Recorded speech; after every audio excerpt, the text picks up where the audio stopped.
नमस्कार दोस्तों, story world में आपका स्वागत है। आज आप सुनेंगे मुंशी प्रेमचंद जी की लिखी कहानी दो बहनें। दो बहनें 2 साल बाद एक तीसरे अजीज के घर मिलीं और खूब रो धोकर खामोश हुईं। तो बड़ी बहन रूप कुमारी ने देखा कि छोटी बहन राम दुलारी सर से पांव तक गहनों से लदी हुई है। कुछ उसका रंग खिल गया है, मिजाज में कुछ तमकनत आ गई है और बातचीत करने में कुछ ज्यादा मुश्ताक हो गई है। बेशकीमती साड़ी और बेलदार उन्नाबी मखमल के झंपर ने उसके हुस्न को और भी चमका दिया है। वही राम दुलारी जो लड़कपन में सर के बाल खोले फूहड़ सी इधर उधर खेला करती थी। आखिरी बार रूप कुमारी ने उसे उसकी शादी में देखा था। 2 साल तक भी उसकी शक्ल व सूरत में कुछ ज्यादा तगय्युर न हुआ था। लंबी तो हो गई थी मगर थी उतनी ही दुबली, उतनी ही जर्द, उतनी ही बदतमीज, जरा जरा सी बात पर रूठने वाली। मगर आज तो कुछ हालत ही और थे, जैसे कली खिल गई हो। और हुस्न उसने कहाँ छिपा रखा था। नहीं, नजरों को धोखा हो रहा है। ये हुस्न नहीं, महज दीदा जेबी है। रेशम मखमल और सोने की बदौलत नक्शा थोड़े ही बदल जाएगा, फिर भी वो आंखों में समाई जाती है। 50 औरतें जमा हैं, मगर ये सहर, ये कशिश और किसी में नहीं। और उसके दिल में हसद का एक शोला सा दहक उठा। कहीं आईना मिलता तो वो जरा अपनी सूरत भी देखती। घर से चलते वक्त उसने अपनी सूरत देखी थी। उसे चमकाने के लिए जितना सैकल कर सकती थी वो किया था, लेकिन अब वो सूरत जैसे याददाश्त से मिट गई है। उसकी महज एक धुंधली सी परछाई जहन में है। उसे फिर से देखने के लिए वो बेकरार हो रही है। यूं तो उसके साथ मेकअप के लवाजमात के साथ आईना भी है, लेकिन मजमे में वो आईना देखने या बनाव सिंगार करने की आदी नहीं है। ये औरतें दिल में खुदा जाने क्या समझें। यहाँ कोई आईना तो होगा ही, ड्राइंग रूम में तो जरूर होगा। उठकर ड्राइंग रूम में गई और कद आदम शीशा में अपनी सूरत देखी। उसके काह हाथ दो खाल बेऐब हैं, मगर वो ताजगी, वो शगुफ्तगी, वो नजर फरेबी नहीं है। राम दुलारी आज खुली है और उसे खुले हुए जमाना हो गया, लेकिन इस ख्याल से उसे तस्कीन नहीं हुई। वो राम दुलारी से हेठी बनकर नहीं रह सकती। ये मर्द भी कितने अहमक होते हैं, किसी में असली हुस्न की परख नहीं। उन्हें तो जवानी, शोखी और नफासत चाहिए। आंखें रखकर भी अंधे बनते हैं। मेरे कपड़ों में राम दुलारी को खड़ा कर दो, फिर देखो ये सारा जादू कहाँ उड़ गया। चुड़ैल सी नजर आए। राम दुलारी के घर वाले तो इतने खुशहाल न थे। शादी में जो जोड़े और जेवर आए थे वो बहुत ही दिलशिकन थे। इमारत का कोई दूसरा सामान ही न था। उसके सूसर एक रियासत के मुख्तार आम थे और शौहर कॉलेज में पढ़ता था। इस 2 साल में कैसे हुन बरस गया। कौन जाने जेवर किसी से मांग कर लाई हूं, कपड़े भी 2-4 दिन के लिए मांग लिए हों। उसे ये स्वांग मुबारक रहे। मैं जैसी हूं वैसी ही अच्छी हूं। अपनी हैसियत को बढ़ाकर दिखाने का मर्ज कितना बढ़ता जाता है। घर में रोटियों का ठिकाना नहीं है, लेकिन इस तरह बन-ठन कर निकलेंगी जैसे कहीं की राजकुमारी हैं। बिसातियों के, दर्जियों के और बज़्ज़ाज़ के तकाजे सहेंगी, शौहर की घुड़कियां खाएंगी, रोएंगी, रूठेंगी, मगर नुमाइश के जुनून को नहीं रोक सकीं। घर वाले भी सोचते होंगे कितनी छिछोरी तबीयत है इसकी, मगर यहां तो बेहयाई पर कमर बांध ली। बस यही धुन सवार है कि जिधर से निकल जाएं, उधर उसकी खूब तारीफें की जाएं। राम दुलारी ने जरूर किसी से जेवर और कपड़े मांग लिए हैं। बेशर्म जो है, उसके चेहरे पर गरूर की सुर्खी झलक पड़ी। ना सही उसके पास जेवर और कपड़े, किसी के सामने शर्मिंदा तो नहीं होना पड़ता। 1-1 लाख के तो उसके 2 लड़के हैं। भगवान उन्हें जिंदा सलामत रखे। वो इसी में खुश हैं। खुद अच्छा पहन लेने और अच्छा खा लेने ही से तो जिंदगी का मकसद पूरा नहीं हो जाता। उसके घर वाले गरीब हैं, पर इज्जत तो है। किसी का गला तो नहीं दबाते, किसी की बद्दुआ तो नहीं लेते। इस तरह अपना दिल मजबूत करके वो फिर बरामदे में आई तो राम दुलारी ने जैसे रहम की आंखों से देखकर कहा, जीजा जी की कुछ तरक्की वरक्की हुई कि नहीं बहन, या अभी तक वही 75 पर कलम घिस रहे हैं।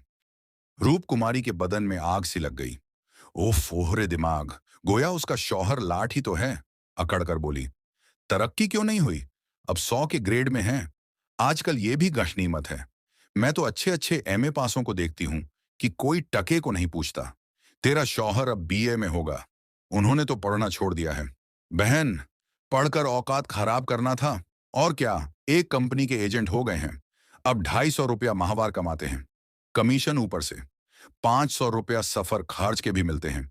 ये समझ लो 500 का औसत पड़ जाता है। 150 रुपया माहवार तो उनका जाती खर्च है।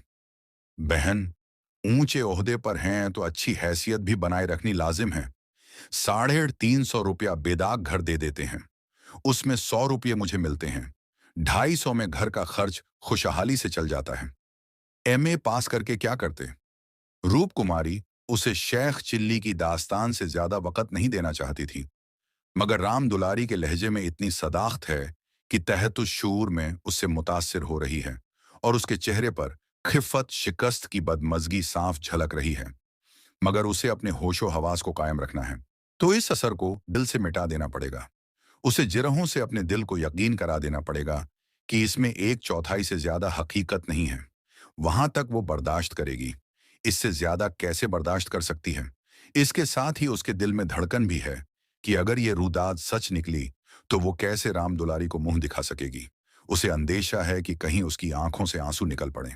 कहाँ 75 और कहाँ 500, इतनी रकम जमीर का खून करके भी क्यों न मिले। फिर भी रूप कुमारी उसकी मुतहम्मिल नहीं हो सकती।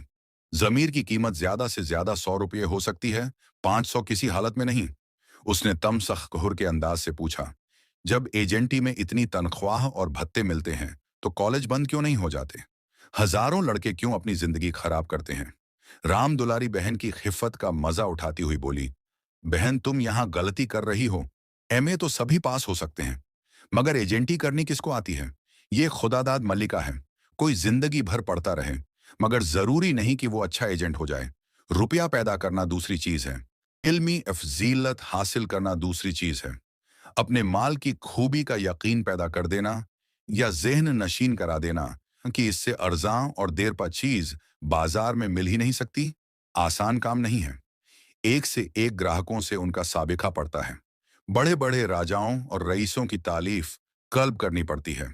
औरों की तो उन राजाओं और नवाबों के सामने जाने की हिम्मत भी न पड़े, और किसी तरह पहुंच जाएं तो जबान न निकले। शुरू शुरू में उन्हें भी झिझक हुई थी, मगर अब तो इस दरिया के मगर हैं। अगले साल तरक्की होने वाली है। रूप कुमारी की रगों में जैसे खून की हरकत बंद हुई जा रही है। जालिम आसमान क्यों नहीं गिर पड़ता?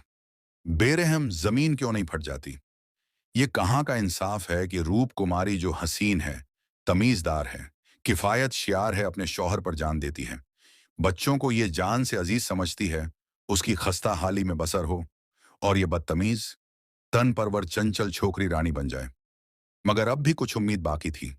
शायद उसकी तस्कीन कल्ब का कोई रास्ता निकल आए। उसी तमस्खोर के अंदाज से बोली, तब तो शायद 1000 मिलने लगे। 1000 तो नहीं, मगर 600 में शुभा नहीं। कोई आंख का अंधा मालिक बन गया होगा। व्यापारी आंख के अंधे नहीं होते। जब तुम उन्हें 1000 कमा कर दो, तब कहीं 600 मिले। जो सारी दुनिया को चराए उसे कोई क्या बेवकूफ बनाएगा? तमसखुर से काम चलते न देखकर रूप कुमारी ने तहकीर शुरू की। मैं तो उसको बहुत मुअज्जज पेशा नहीं समझती। सारे दिन झूठ के तुम्हार बांधो, ये ठीक विद्या है। राम दुलारी जोर से हंसी। रूप कुमारी पर उसने कामिल फतह पाई थी। इस तरह तो जितने वकील बैरिस्टर हैं, सभी ठीक विद्या करते हैं। अपने मुवक्किल के फायदे के लिए उन्हें झूठी शहादतें तक बनानी पड़ती हैं। मगर उन्हीं वकीलों को हम अपना लीडर कहते हैं। उन्हें अपनी कौमी सभाओं का सदर बनाते हैं। उनकी गाड़ियां खींचते हैं, उन पर फूलों की ओर झर और जवाहर की बरखा करते हैं। आजकल दुनिया पैसा देखती है। पैसे कैसे आए ये कोई नहीं देखता। जिसके पास पैसा हो उसकी पूजा होती है। जो बदनसीब हैं, नाकाबिल हैं, पस्ता हिम्मत हैं, जमीर और अखलाक की दुहाई देकर अपने आंसू पोंछ लेते हैं। वरना जमीर और अखलाक को कौन पूछता है? रूप कुमारी खामोश हो गई। अब ये हकीकत उसकी सारी तलखियों के साथ तस्लीम करनी पड़ेगी कि राम दुलारी उससे ज्यादा खुशनसीब है।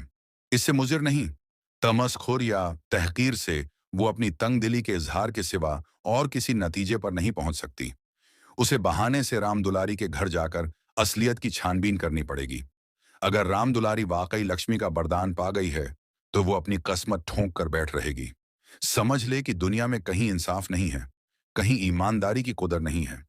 मगर क्या सचमुच इस ख्याल से उसे तस्कीन होगी? यहाँ कौन ईमानदार है? वही जिसे बेईमानी का मौका नहीं है, और न ही इतनी हिम्मत है कि वो मौका पैदा कर ले। उसके शौहर 75 रुपए माहवार पाते हैं, मगर क्या 10-20 रुपये ऊपर से मिल जाएं तो वो खुश होके न लेंगे? उनकी ईमानदारी और उसूल परवरी उस वक्त तक है जब तक मौका नहीं मिलता। जिस दिन मौका मिला, सारी उसूल परवरी धरी रह जाएगी। और तब तक रूप कुमारी में इतनी अखलाकी कुव्वत है कि वो अपने शौहर को नाजायज आमदनी से रोक दे। रोकना तो दरकिनार, वो खुश होगी। शायद वो अपने शौहर की पीठ ठोंके। अभी उनके दफ्तर से वापसी के वक्त मन मारे बैठी रहती है। तब दरवाजे पर खड़ी होकर उनका इंतजार करेगी और जूं ही वो घर में आएंगे उनकी जेबों की तलाशी लेगी। आंगन में गाना बजाना हो रहा था। राम दुलारी उमंग के साथ गा रही थी और रूप कुमारी वहीं बरामदे में उदास बैठी हुई थी। न जाने क्यों उसके सर में दर्द होने लगा था। कोई गाए, कोई नाचे, उसे कोई सरोकार नहीं। वो तो बदनसीब है, रोने के लिए पैदा की गई है। 9 बजे रात के मेहमान रुखसत होने लगे। रूप कुमारी भी उठी, यक्का मंगवाने जा रही थी कि राम दुलारी ने कहा, यक्का मंगवाकर क्या करोगी बहन? मुझे लेने के लिए अभी कार आती होगी। 2-4 दिन मेरे यहां रहो, फिर चली जाना। मैं जीजा जी को कहला भेजूंगी। रूप कुमारी का आखिरी हरबा भी बेकार हो गया। राम दुलारी के घर जाकर दरियाफ्त हाल की ख्वाहिश यकायक फना हो गई। वो अब अपने घर जाएगी और मुंह ढांप कर पड़ी रहेगी। इन फटे हाल क्यों किसी के घर जाए? बोली, अभी तो मुझे फुर्सत नहीं है, फिर कभी आऊंगी। क्या रात भर भी न ठहरोगी? नहीं, मेरे सर में जोर का दर्द हो रहा है। अच्छा बताओ, कब आओगी? मैं सवारी भेज दूंगी, खुद कहला भेजूंगी। तुम्हें याद न रहेगी, साल भर हो गया, भूल कर भी ना याद किया। मैं इसी इंतजार में थी कि दीदी बुलाएं तो चलूं। एक ही शहर में रहते हैं, फिर भी इतनी दूर कि साल भर गुजर जाए और मुलाकात न हो। घर की फिक्रों से फुर्सत ही नहीं मिलती। कई बार इरादा किया कि तुझे बुला भेजूं, मगर मौका ही न मिला। इतने में राम दुलारी के शौहर मिस्टर गुरुसेवक ने आकर बड़ी साली को सलाम किया। बिल्कुल अंग्रेजी वजह थी। कलाई पर सोने की घड़ी, आंखों पर सुनहरी ऐनक, बिल्कुल अप टू डेट। चेहरे से शराफत बरस रही थी। वो इतना खुश रू और जामाजेब है। रूप कुमारी को इस बात का गुमान भी न था। दुआ देकर बोली, आज यहां ना आती तो तुमसे मुलाकात क्यों होती? गुरु सेवक हंसकर बोला, बजा फरमाती हैं। उल्टी शिकायत कभी आपने बुलाया और मैं न गया। मैं न जानती थी कि तुम अपने को मेहमान समझे हो। वो भी तुम्हारा ही घर है। अब मान गया भाभी साहिब, बेशक मेरी गलती है। इंशाअल्लाह उसकी तलाफी करूंगा। मगर आज हमारे घर रहिए। नहीं, आज बिल्कुल फुर्सत नहीं है। फिर आऊंगी, लड़के घर पर घबरा रहे होंगे। राम दुलारी बोली, मैं कितना कहकर हार गई, मानती ही नहीं। दोनों बहनें कार की पिछली सीट पर बैठ गईं। गुरु सेवक ड्राइव करता हुआ चला। जरा देर में उसका मकान आ गया। राम दुलारी ने फिर रूप कुमारी से चलने के लिए इसरार किया, मगर वो न मानी। लड़के घबरा रहे होंगे। आखिर राम दुलारी उसे गले मिलकर अंदर चली गई। गुरसेवक ने कार बढ़ाई। रूप कुमारी ने उड़ती हुई निगाह से राम दुलारी का मकान देखा और ठोस हकीकत सलाह की तरह उसके जिगर में चुभ गई। कुछ दूर चलकर गुरुसेवक बोला, भाभी, मैंने अपने लिए कैसा अच्छा रास्ता निकाल लिया। 2-4 साल काम चल गया तो आदमी बन जाऊंगा। रूप कुमारी ने हमदर्दाना लहजा में कहा। राम दुलारी ने मुझसे कहा, भगवान करे जहां रहो खुश रहो, जरा हाथ पैर संभाल कर रहना। मैं मालिक की आंख बचाकर एक पैसा लेना भी गुनाह समझता हूं। दौलत का मजा तो जब है कि ईमान सलामत रहे। ईमान खो के पैसे मिले तो क्या? मैं ऐसी दौलत पर लानत भेजता हूं। और आंखें किसकी बचाऊं? सब स्याह सफेद तो मेरे हाथ में है। मालिक तो कोई है नहीं, उसकी बेवा है। उसने सब कुछ मेरे हाथ में छोड़ रखा है। मैंने उसका कारोबार संभाल ना लिया होता तो सब कुछ चौपट हो जाता। मेरे सामने तो मालिक सिर्फ 3 महीने जिंदा रहे, मगर बड़ा मर्दुम शनास आदमी था। मुझे 100 रुपए पर रखा और एक ही महीने में 250 कर दिया। आप लोगों की दुआ से मैंने पहले ही महीने में 12,000 का काम किया। काम क्या करना पड़ता है? वही मशीनों की एजेंसी, तरह तरह की मशीनें मंगाना और बेचना। रूप कुमारी का मनहूस घर आ गया। दरवाजे पर एक लालटेन टिमटिमा रही थी। उसके शौहर बाबू उमानाथ दरवाजे पर टहल रहे थे। रूप कुमारी उतरी, मगर उसने गुरु सेवक से आने के लिए इसरार न किया। बेदिली से कहा जरूर, मगर जोर न दिया और उमानाथ तो मुखातिब ही न हुए। रूप कुमारी को वो घर अब कब्रिस्तान सा लग रहा था, जैसे फूटा हुआ नसीब हो। न कहीं फर्श, न फर्नीचर, न गमले। 2-4 टूटी कुर्सियां, एक लंगड़ी मेज, 4-5 पुरानी धुरानी खाटें, यही उसके घर की बिसात थी। आज सुबह तक रूप कुमारी इस घर में खुश थी, लेकिन अब उसे इस घर से मुतलका दिलचस्पी न रही। लड़के अम्मा अम्मा करके दौड़े, मगर उसने दोनों को झिड़क दिया। सर में दर्द है वो किसी से न बोलेगी। अभी तक खाना नहीं पकाया। पकाता कौन? लड़कों ने तो दूध पी लिया है, मगर उमानाथ ने कुछ नहीं खाया। इसी इंतजार में थे कि रूप कुमारी आए, मगर रूप कुमारी के सर में दर्द है। मजबूरन बाजार से पूरियां लानी पड़ेंगी। रूप कुमारी ने मलामत आमेज अंदाज से कहा, तुम अब तक मेरा इंतजार क्यों करते रहे? मैंने खाना पकाने का ठेका तो नहीं लिया है। और जो रात भर वहीं रह जाती, आखिर एक महाराजी क्यों नहीं रख लेते? या जिंदगी भर मुझी को पीसते रहोगे? उमानाथ ने उसकी तरफ सवाले हैरत की निगाह डाली। उसकी समझ में न आया। रूप कुमारी से उन्होंने कई बार महाराजी रख लेने की ख्वाहिश जाहिर की थी, मगर उसने हमेशा यही कहा कि आखिर मैं बैठे बैठे क्या करूंगी? 4-5 रुपए का खर्च बढ़ाने से क्या फायदा? ये रकम बची रहेगी तो बच्चों के लिए मक्खन आ जाएगा। और आज वो इतनी बेदर्दी से शिकायत कर रही है। अपनी सफाई पेश करते हुए बोले, महाराजिन रखने के लिए मैंने तुमसे कई बार कहा, तो लाकर क्यों ना दिया? मैं उसे निकाल देती तो कहते, हाँ ये गलती हुई। तुमने कभी सच्चे दिल से कहा, महज महाराजिन लेने के लिए कहा। तुम्हारे दिल में कभी मेरे आराम का ख्याल आया ही नहीं। तुम तो खुश थे कि अच्छी लौंडी मिल गई है, एक रोटी खाती है और चुपचाप पड़ी रहती है। इतनी सस्ती लौंडी और कहाँ मिलती, महज खाने और कपड़े पर। वो भी जब घर भर की जरूरतों से बचे। 75 रुपल्लियां लाकर मेरे हाथ में रख देते हो, और सारी दुनिया का खर्च मेरा दिल ही जानता है कि मुझे कितनी कतर ब्योंत करनी पड़ती है। क्या पहनूं क्या ओढ़ूं? तुम्हारे साथ जिंदगी खराब हो गई। वो मर्द ही होते हैं जो बीवियों के लिए आसमान के तारे तोड़कर लाते हैं। गुरु सेवक ही को देखो, तुमसे कम पड़ा है, उम्र में तुमसे कहीं छोटा है, मगर 500 रुपया महीना लाता है और राम दुलारी रानी बनी बैठी है। तुम्हारे लिए यही 75 बहुत हैं। मांड में ही खुश। तुम नाह का मर्द हुए, तुम्हें तो औरत होना चाहिए था। औरों के दिल में कैसे कैसे अरमान होते हैं, मगर मैं तो तुम्हारे लिए घर की मुर्गी बासी साग हूं। तुम्हें कोई तकलीफ होती ही नहीं। तुम्हें तो कपड़े भी अच्छे चाहिए, खाना भी अच्छा चाहिए, क्योंकि तुम मर्द हो, बाहर से कमा कर लाते हो। मैं चाहे जैसे रहूं तुम्हारी बला से। ये सिलसिला कई मिनट तक जारी रहा और बेचारे उमानाथ खामोश सुनते रहे। उन्होंने कभी रूप कुमारी को शिकायत का कोई मौका नहीं दिया। उनकी तनख्वाह कम है जरूर, मगर ये उनके बस की बात तो है नहीं। वो दिल लगाकर अपना काम करते हैं। अफसरों को खुश रखने की हमेशा कोशिश करते हैं। इस साल बड्ढे बाबू के छोटे साहबजादे को 6 महीने तक पलाया, इसीलिए तो वो खुश हैं। और अब क्या करें? रूप कुमारी की ब्रह्मी का राज तो उन्हें मालूम हो गया। अगर गुरु सेवक 500 रुपया लाता है तो बेशक खुशनसीब है, लेकिन दूसरों की ऊंची पेशानी देखकर अपना माथा तो नहीं फोड़ा जाता। उसे ये मौका मिल गया, दूसरों को ये मौके कहाँ मिलते हैं? वो तहकीक करेंगे कि वाकई उसे 500 मिलते हैं या महज गप है, और मिलते भी होंगे तो इस पर क्या रूप कुमारी को ये हक है कि उन्हें निशाना बनाए? अगर वो इसी तरह रूप कुमारी से ज्यादा हसीन, ज्यादा खुशसलीका औरत देखकर उसे कोसना शुरू कर दें तो कैसा हो? रूप कुमारी हसीन है, शीरीन जबान है, खुश मजाक है, बेशक, लेकिन इससे ज्यादा हसीन, ज्यादा शीरीन जबान, ज्यादा खुश मजाक औरत दुनिया में ना होगी। एक जमाना था जब उनकी नजरों में रूप कुमारी से ज्यादा हसीन औरत दुनिया में न थी, लेकिन वो जुनून अब बाकी नहीं रहा। जज्बात की दुनिया से हकीकत की दुनिया में आए उन्हें एक मुद्दत गुजर गई। अब तो उन्हें एक दूसरे के ऐब व हुनर मालूम हो गए हैं। रूप कुमारी इतनी मोटी सी बात भी नहीं समझती, फिर भी उन्हें रूप कुमारी से हमदर्दी हुई। उसकी सख्त कलामियों का उन्होंने कुछ जवाब न दिया, शरबत की तरह पी गए। अपनी बहन का ठाठ देखकर एक लम्हे के लिए रूप कुमारी के दिल में ऐसे दिल शिकन ख्यालात का पैदा होना बिल्कुल लाजमी है। इस तरह अपने दिल को समझाकर उमानाथ दरियाफ्त हाल की मुहिम के लिए आमादा हो गए। एक हफ्ता तक रूप कुमारी इसी हालत में रही।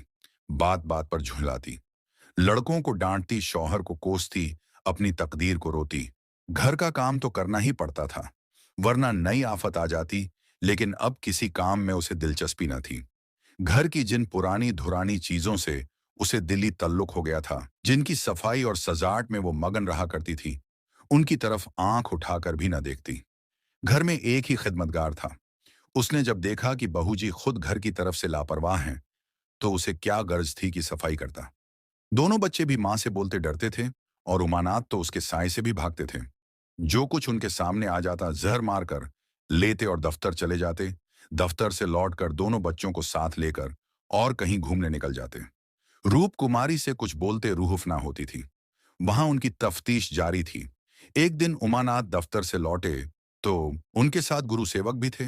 रूप कुमारी ने आज कई दिन के बाद जमाने से मसालहत कर ली थी और उस वक्त झाड़न लिए कुर्सियां और तिपाइयां साफ कर रही थीं कि गुरु सेवक ने उसे अंदर पहुंचकर सलाम किया। रूप कुमारी दिल में कट गई। उमानाथ पर बेहद गुस्सा आया। उन्हें यहां लाकर क्यों खड़ा कर दिया?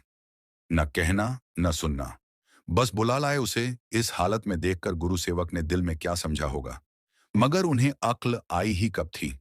वो अपना पर्दा ढांकती फिरती है और आप उसे खोलते फिरते हैं। जरा भी शर्म नहीं, जैसे बेहयाई का जामा पहन लिया है।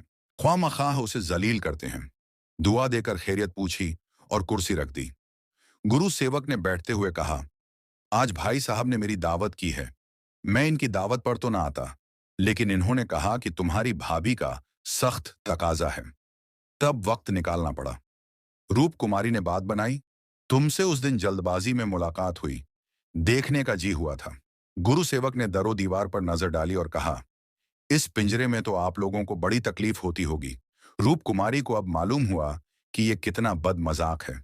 दूसरों के जज्बात की उसे बिल्कुल परवाह नहीं। इतनी सी बात भी नहीं समझता है कि दुनिया में सभी तकदीर वाले नहीं होते। लाखों में कहीं एक ऐसा भागवान निकलता है। किसी कोदर तुर्च होकर बोली, पिंजरे में रहना कटघरे में रहने से अच्छा है। पिंजरे में मासूम चिड़ियां रहती हैं, कटघरे तो दरिंदों का मस्कन होता है। गुरु सेवक न समझ सका, बोला, मेरा तो इस घर में दम घुट जाए। मैं आपके लिए अपने घर के पास एक घर तय कर दूंगा, खूब लंबा चौड़ा। आपसे कुछ किराया न लिया जाएगा। मकान हमारी मालकिन का है। मैं भी तो उसी के मकान में रहता हूं। सैकड़ों मकान हैं, सब मेरे इख्तियार में हैं। जिसको जो मकान चाहूं दे दूं। मेरे इख्तियार में है किराया लूं या ना लूं। मैं आपके लिए अच्छा सा मकान ठीक कर दूंगा, जो सबसे अच्छा है। मैं आपका बहुत अदब करता हूं। रूप कुमारी समझ गई, हजरत इस वक्त नशे में हैं। जब ही बहकी बहकी बातें कर रहे हैं। एक जवान खूबसूरत शरीफ चेहरा बेगैरत बन गया था, जिसे देखकर नफरत होती थी। उसने एक लम्हा बाद फिर बहकना शुरू किया। आपका बहुत अदब करता हूं। आप मेरी बड़ी भाभी हैं। आपके लिए मेरी जान हाजिर है। आपके लिए मकान का इंतजाम करना मेरे लिए कुछ मुश्किल नहीं। मिसेस लोहिया का मुख्तार हूं। मैं जो कुछ कहता हूं वो आंखें बंद करके मंजूर कर लेती हैं। मुझे अपना बेटा समझती है। मैं उनकी सारी जायदाद का मालिक हूं। मिस्टर लोहिया ने मुझे 20 रुपए का नौकर रखा था। बड़ा मालदार आदमी था, मगर ये किसी को मालूम न था कि उसकी दौलत कहां से आती थी। मेरे सिवा कोई जानता नहीं, किसी से कहना नहीं। वो खुफिया फरोश था, कोकीन बेचता था। लाखों की आमदनी थी उसकी। मैं भी अब वहीं काम करता हूं। हर शहर में हमारे एजेंट हैं। मिस्टर लोहिया ने मुझे इस फन में यकता कर दिया। जी हाँ, मजाल नहीं कि मुझे कोई गिरफ्तार कर ले। बड़े बड़े अफसरों से मेरा याराना है। उनके मुंह में नोटों के पुलिंदे ठूंस ठूंस कर उनकी आवाज बंद कर देता हूं। कोई छू नहीं कर सकता। हिसाब में लिखता हूं, 1000 देता हूं, 500 बाकी यारों का है। बेदरेग रुपए आते हैं, बेदरेग खर्च करता हूं। बुढ़िया को तो राम नाम से मतलब है। साधु संतों की सेवा में लगी रहती है और बंदा चैन करता है जितना चाहूं खर्च करूं। कोई हाथ पकड़ने वाला नहीं, कोई बोलने वाला नहीं। जेब से एक नोटों का बंडल निकालकर, ये आपके कदमों का सदका है, मुझे दुआ दीजिए। जो ईमान और उसूल के उपासक हैं, उन्हें दौलत लात मारती है। दौलत तो उन्हें पकड़ती है जो उसके लिए अपना दीन ईमान सब कुछ निसार करने को तैयार हैं। मुझे बुरा ना कहिए, जितने दौलतमंद हैं सब लुटेरे हैं। मैं भी उन्हीं में एक हूं। कल मेरे पास रुपये हो जाएं और मैं एक धर्मशाला बनवा दूं, फिर देखिए मेरी कितनी वाह वाह होती है। कौन पूछता है मुझे ये दौलत कहां से मिली। एक वकील घंटा भर बहस करके 1000 सीधा कर लेता है। एक डॉक्टर जरा सा नश्तर लगाकर 500 रुपया मार लेता है। अगर उनकी आमदनी जायज है तो मेरी आमदनी भी जायज है। हाँ, जायज है। जरूरतमंदों को लूट कर मालदार हो जाना हमारी सोसाइटी का पुराना दस्तूर है। मैं भी वही करता हूं जो दूसरे करते हैं। जिंदगी का मकसद है ऐश करना। मैं भी लूटूंगा, ऐश करूंगा और एक दिन लीडर बन जाऊंगा। कहिए तो गिनवा दूं, यहां कितने लोग जुआ खेलकर करोड़पति हो गए, कितने औरतों का बाजार लगाकर करोड़पति हो गए। उमानाथ ने आगे कहा, मिस्टर गुरु सेवक क्या कर रहे हो? चलो चाय पी लो, ठंडी हो रही है। गुरु सेवक उठा, पैर लड़खड़ाए और जमीन पर गिर पड़ा। फिर संभल कर उठा और झूमता झामता ठोकरें खाता बाहर चला गया। रूप कुमारी ने आजादी की सांस ली। यहां बैठे बैठे उसका दम घुट रहा था। कमरे की हवा जैसे कुछ भारी हो गई थी। जो तरगीबें कई दिन से अच्छे अच्छे दिल आवेज रूप भरकर उसके सामने आ रही थीं, आज उसे उनकी असली सूरत नजर आई। इन दामों में वो दुनिया की सारी दौलत और सारे ऐश भी खरीदने को आमादा न हो सकती थी। अब वो राम दुलारी की तकदीर से अपनी तकदीर का बदला न करेगी। वो अपने हाल में खुश है। राम दुलारी पर उसे रहम आया, जो नुमाइश के लिए अपने जमीर का खून कर रही है, मगर एक ही लम्हा में गुरु सेवक की तरफ से उसका दिल नरम पड़ गया। जिस सोसाइटी में दौलत पुजती है, जहां इंसान की कीमत उसके बैंक अकाउंट और शान और शौकत से आंकी जाती है, जहां कदम कदम पर तरगीबों का जाल बिछा हुआ है और सोसाइटी का निजाम इतना बेढंगा है कि इंसान की हद, गहज़ब और फिरोमायगी के जज्बात को उकसाता रहता है, वहां गुरु सेवक अगर रौ में बह जाए तो ताज्जुब का मुकाम नहीं। उस वक्त उमानाथ ने आकर कहा, यहां बैठा बैठा क्या बक रहा था? मैंने तो उसे रुखसत कर दिया। जी डरता था कहीं उसके पीछे पुलिस न लगी हो, कहीं मैं नाकर्दा गुनाह में पकड़ा ना जाऊं। रूप कुमारी ने उसकी तरफ देखकर जवाब दिया, वही अपनी खुफिया फरोशी का जिक्र कर रहा था। मुझे भी मिसेस लोहिया से मिलने की दावत दे गया है। शायद कोई अच्छी जगह मिल जाए। जी नहीं, आप क्लर्की की जाइए, इसी में आपकी खैरियत है। मगर क्लर्की में ऐश कहाँ? क्यों ना साल भर की रुखसत लेकर जरा उधर का भी लुत्फ उठाऊं। मुझे अब वो हवस नहीं रही। मैं तुमसे आकर ये किस्सा कहता तो तुम्हें यकीन ना आता। हाँ, यकीन तो ना आता। मैं तो कयास भी ना कर सकती कि अपने फायदे के लिए कोई आदमी दुनिया को जहर खिला सकता है। मुझे सारा किस्सा मालूम हो गया था। मैंने उसे खूब शराब पिला दी कि नशे में बहकने लगे और सब कुछ खुद कबूल करे। ललचाई तो तुम्हारी तबीयत भी थी। हाँ, ललचाई तो है, मगर ऐब करने के लिए जिस हुनर की जरूरत है, वो कहाँ से लाऊंगा? ईश्वर न करे वो हुनर तुम में आए। मुझे तो उस बेचारे पर तरस आता है। मालूम नहीं रास्ते में उस पर क्या गुजरे। नहीं, वो तो अपनी कार पर थे। रूप कुमारी 1 मिनट तक जमीन की तरफ देखती रही, फिर बोली, तुम मुझे दुलारी के घर पहुंचा दो अभी, शायद मैं उसकी मदद कर सकूं। जिस बाग की वो सैर कर रही है, उसके चारों तरफ दरिंदे घात लगाए बैठे हैं। शायद मैं उसे बचा सकूं। आप सुन रहे थे मुंशी प्रेमचंद जी की लिखी कहानी दो बहनें। कहानी को धैर्य और ध्यान से सुनने के लिए धन्यवाद।